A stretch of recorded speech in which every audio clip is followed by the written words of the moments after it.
गया, खुशी का समा तेरे करीब आ गया है, खुशी का समा तेरे करीब आ गया है, खुशी का समा तेरे करीब आ गया है, मिलने सखा सख सखी आ गया है, मिलने सलामत सखी आ गया है।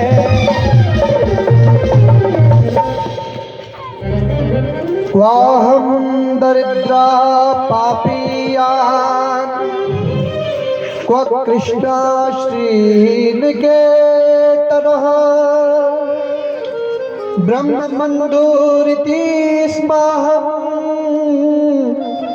बाहुभ्यां परिरम्भितः।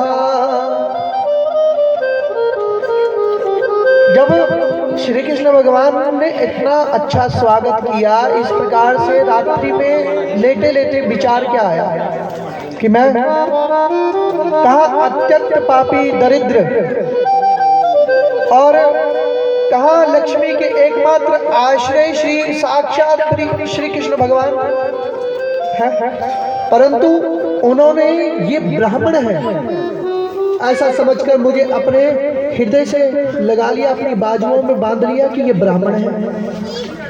सोचने लगे। इतना ही नहीं, उन्होंने मुझे पलंग पर सुलाया और जिस पर उनकी प्राण प्रिय रुक्मिणी जी शयन करती है, मानो मैं सगा भाई हूं।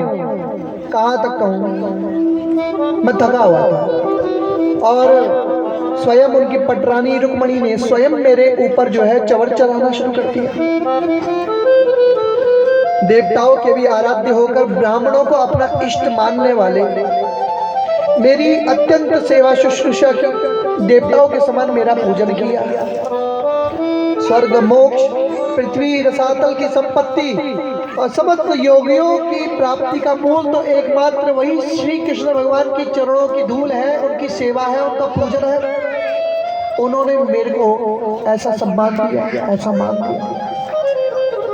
फिर परम दयालु ने सोचकर थोड़ा सा भी धन नहीं दिया है? ये मुझे ऐसा धन नहीं चाहिए जो नष्ट हो जाता है। जो धन उन्होंने मुझे दिया है ना, कि मैं दरिद्र तो रहा ही नहीं। ऐसा प्रेम, ऐसा आदर। अधमा धनम इच्छन्ति धनम मानम च मध्यमा उत्तमा मानमिच्छन्ति महनो हि महतां धनम।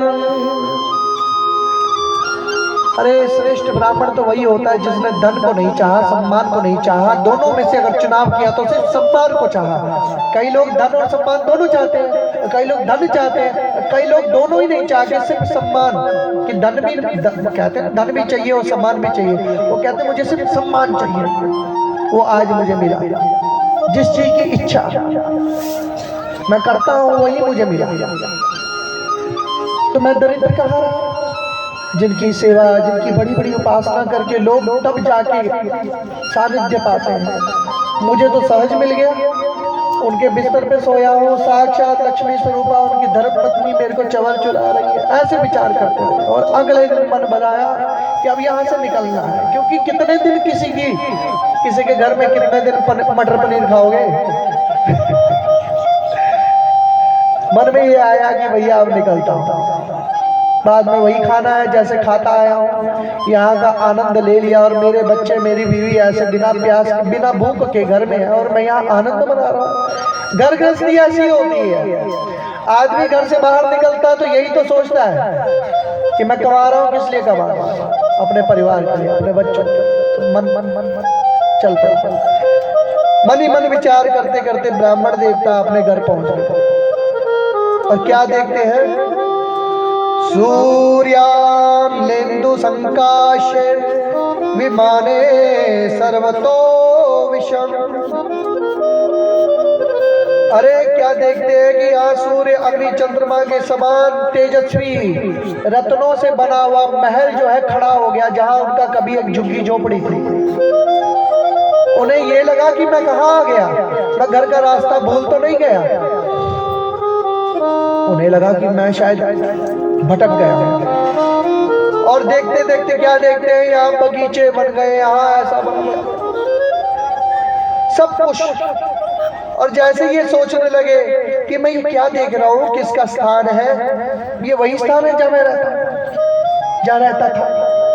विचार करने लगे, सोच ही रहे थे कि देवताओं के समान सुंदर सुंदर स्त्री पुरुष गाजे बाजे के साथ मंगल गीत गाते हुए सुदामा जी का स्वागत करते हुए वहां पहुंच गए। और पतिदेव का शुभागमन सुनकर यहाँ पर ब्राह्मणी को भी अपार आनंद हुआ। सुशीला भागते भागते हड़बड़ाहट से घर से जल्दी निकल आई। ऐसे मालूम होती थी, देखो गरीबी में ना आदमी का चेहरा बिगड़ जाता है। अच्छा खा पी के भी आदमी सेहत नहीं बना पाता। अगर अमीरी तो अब भाई मैं तो कहता हूँ जब आदमी प्रसन्न रहता है तो वही अमीरी होती है। तो चेहरे पर जिसके जीवन में दुख है, जो दुख से अपने आप को बहुत ज्यादा ओत प्रोत करके स्वयं बैठा है कि मेरे से बड़ा दुखी कोई नहीं, तो उससे बड़ा दरिद्र और गरीब भी कोई नहीं।